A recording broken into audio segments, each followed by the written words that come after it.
For the first months of World War II, the Allies had enjoyed unchallenged control of the Mediterranean Sea.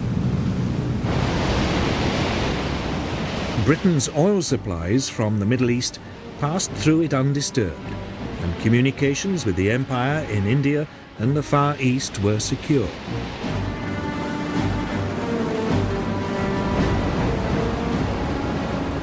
Italy's entry into the war changed all that.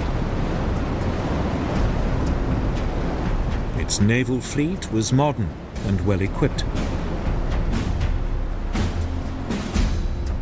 The Italians now concentrated their fire on the strategically crucial British-controlled island of Malta.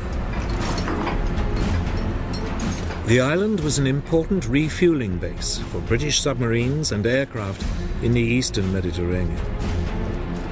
It had become the centre for Royal Navy attacks on Italian and German supply convoys to North Africa.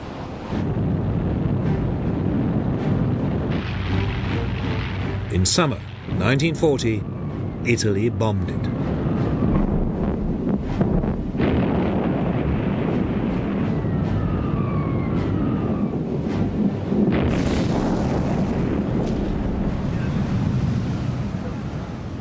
It was the beginning of a 2-year assault, which would inflict terrible suffering on the island's population.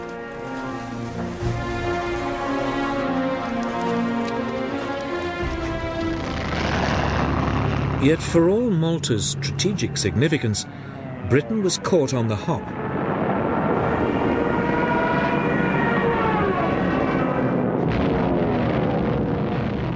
There were no fighter aircraft on the island to beat off the attacks.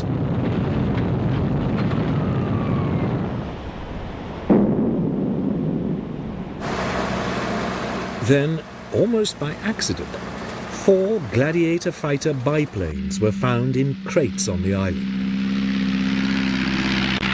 They were hastily assembled.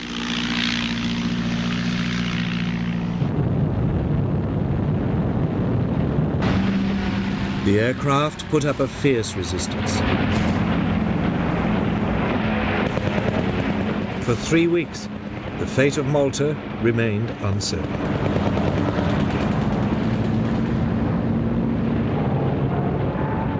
Then, finally, British fighter reinforcements arrived, and the Italian bombers were temporarily beaten off.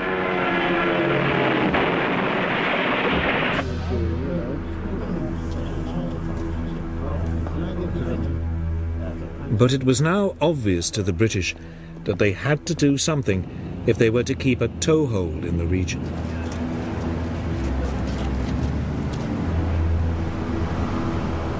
That winter, Britain launched what it hoped would be a knockout blow against the Italian Navy.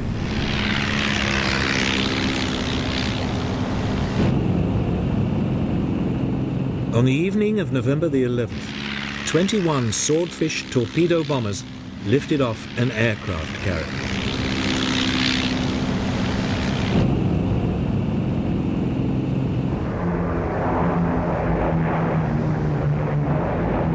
They swept in on the Italian fleet, anchored in its base at Taranto.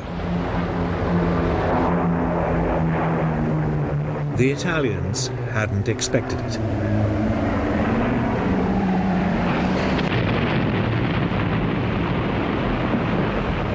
Three of Italy's 6 battleships were crippled.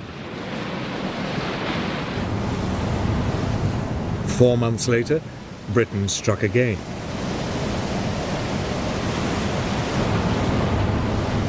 The Italian fleet was again caught off guard off the coast of Greece.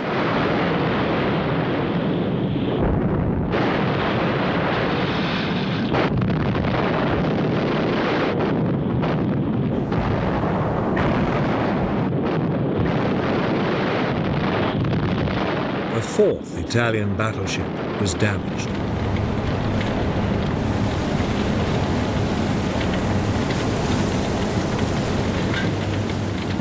Mussolini's challenge to the British Navy was finished.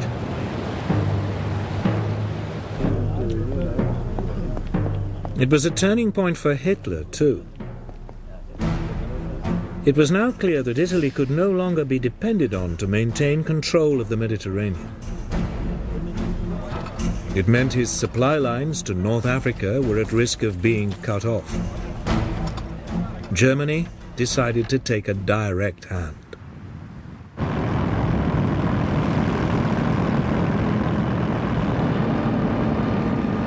In early 1941, the Luftwaffe bombed Malta.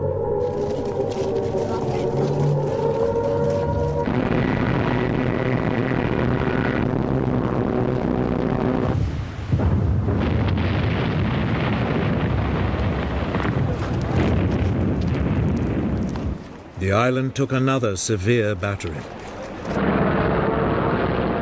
The attacks continued, month after month. Yet the British garrison hung on.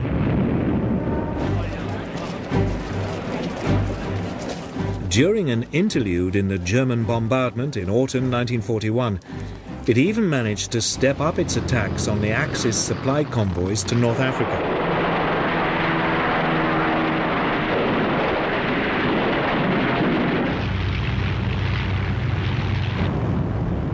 Then the Luftwaffe resumed the assault.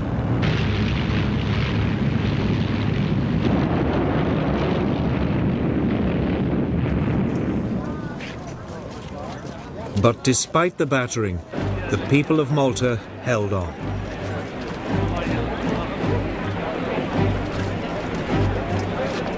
The following spring, in April 1942, they received a unique honor for the heroism they had shown under 4 months of devastating Axis bombardment.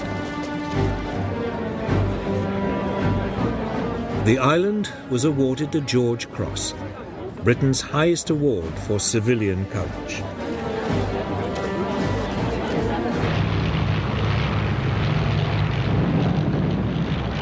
But by the summer of 1942, Malta was running short of supplies and ammunition. In mid-June, the British Navy sent convoys from Gibraltar and Egypt to relieve it.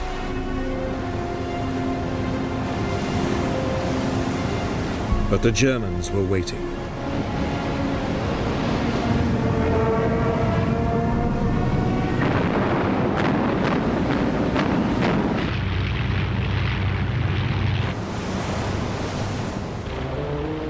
Just 2 of the 17 ships got through. The situation on the island was getting desperate. It was time for some decisive action. In August, Britain launched Operation Pedestal, the biggest convoy ever sent to Malta. 14 merchant ships entered the Mediterranean through the Straits of Gibraltar.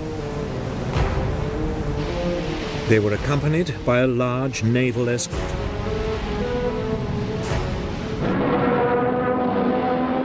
Almost immediately, they ran into German opposition.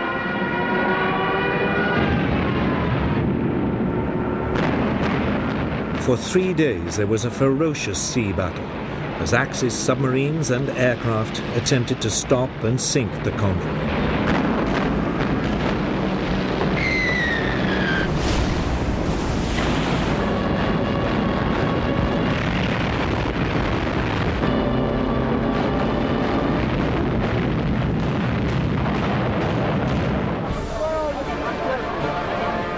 Finally, on the 4th day, 5 of the British merchant ships made it into port.